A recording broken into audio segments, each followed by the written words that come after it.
नमस्कार, जय माता दी। मैं हूँ आपके अपनी लाइफ डिज़ाइनर जीतू आचार्य।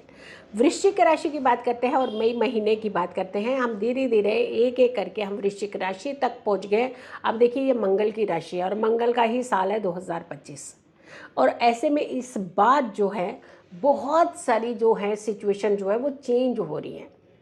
हमारे यंगस्टर जो होते हैं, यंग बच्चे, उनके कारक भी मंगल ही होते हैं। और ये बहुत अच्छा आपने देखा होगा कि घटनाओं को संकेत देता हुआ है इस बार का साल जो है। क्योंकि अगर हम संवत की भी बात कर रहे हैं वो भी बहुत शुभ नहीं माना जा रहा। और जो सूर्य और दोनों मंत्री जो हैं, सूर्य राजा भी हैं, सूर्य मंत्री भी हैं, वो भी बहुत उत्तेजित होने वाला है, कुछ डिसीजन मेकर है। लेकिन वहीं अगर हम मंगल की बात करें तो जो कि उपद्रव का कारक माना जाता है, तो वो भी बहुत अच्छा नहीं। तो हमें यहाँ पे थोड़ा सा अपने राशिफल को देखते हुए कुछ चीज़ें जो बदलाव हैं वो अपने जीवन के अंदर करनी चाहिए। कहते हैं ना, वक्त के साथ चलना बहुत ज़रूरी होता है। तो ऐसे में अगर कि आपको लगता है कि बहुत सारी चीज़ें जो आपकी डिस्टर्ब हो रही हैं, तो आप छोटे छोटे उपाय कर लीजिए ना। तो वृश्चिक राशि वालों को इस बार क्या करना है, क्योंकि 4 बड़े प्लेनेट का, और वो भी 4 बड़े प्लेनेट कौन, बहुत से स्लो चलने वाले, वो प्लेनेट का बदलाव, राशि बदलाव जो होता है कहीं ना कहीं इम्पैक्ट डालता ही है व्यक्ति विशेष पर भी। आपके लिए किस तरीके का ये इम्पैक्ट डाल सकता है, किस तरीके की चीज़ों को इंडिकेट कर सकता है, कैसे संभलना है, कैसे बचना है, कौन से तरीके अपनाने हैं, ये सारी चीज़ें हम आपको इस वीडियो में बताएंगे। मई के राशिफल जो है ये आपके लिए इम्पॉर्टेंट राशिफल है, इसे ज़रूर देखिएगा। इनफैक्ट इसे ज़रूर शेयर भी कीजिएगा अपने नियर एंड डियर वंस को।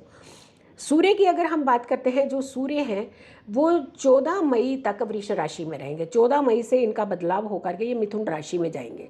तो मिथुन राशि में जो सूर्य है वो 15 जून तक रहने वाले हैं।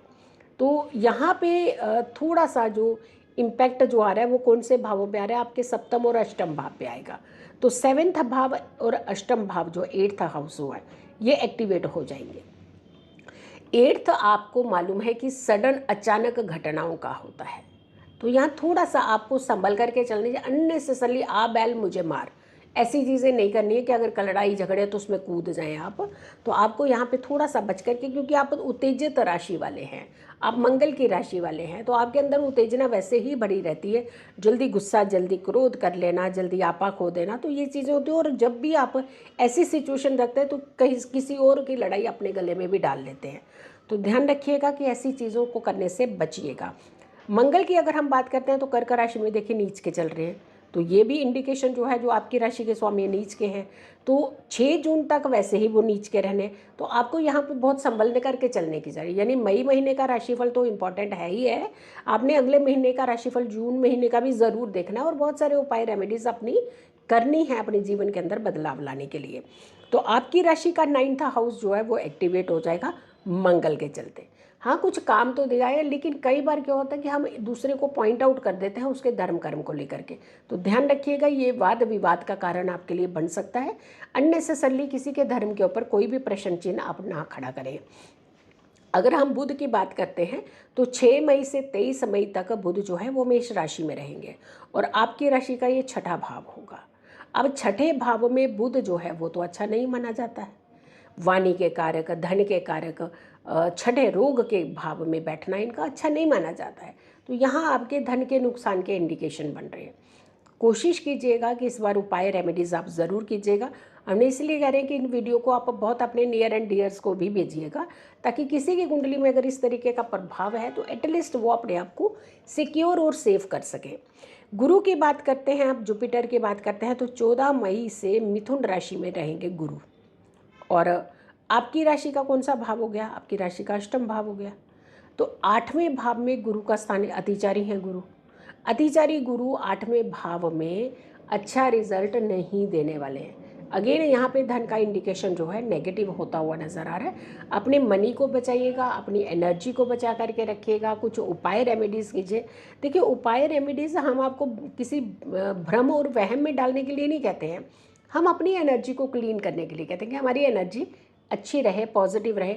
अब हम दान की बात करते हैं तो दान तो शास्त्रों में भी कहा गया कि दान सर्वोपरि होता है, यानी कल्याण का रास्ता बनाता है।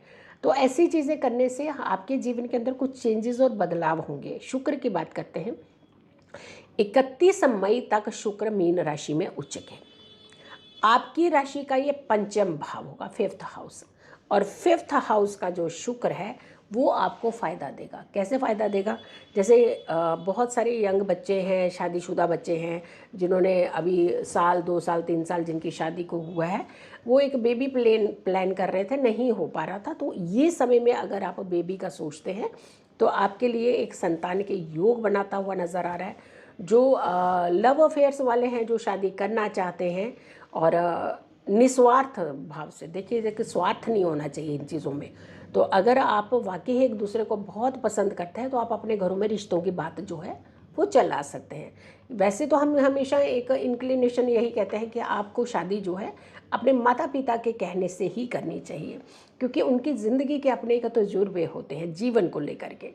तो अगर आप उनके सहयोग से कुछ डिसीजन लेते हैं तो बहुत अच्छा रहता है, फ्रूटफुल रहता है आपके जीवन के लिए। लेकिन अब देश काल पात्र के साथ कुछ समय के बदलाव के साथ चीज़ें बदल चुकी हैं, तो उसमें हम इतना ज़्यादा नहीं कहेंगे कुछ। बट हाँ, अगर आप रिश्ते की बात चलाना चाह रहे हैं तो घर में आप बात चलाइए, ये बात आपकी पक्की हो सकती है। हायर एजुकेशन वालों को बहुत फ़ायदा मिलने वाला है, यानी आप अगर के फर्दर स्टडी के लिए प्लान कर रहे हैं तो आपके लिए अच्छे रास्ते जो है वो बन सकते हैं।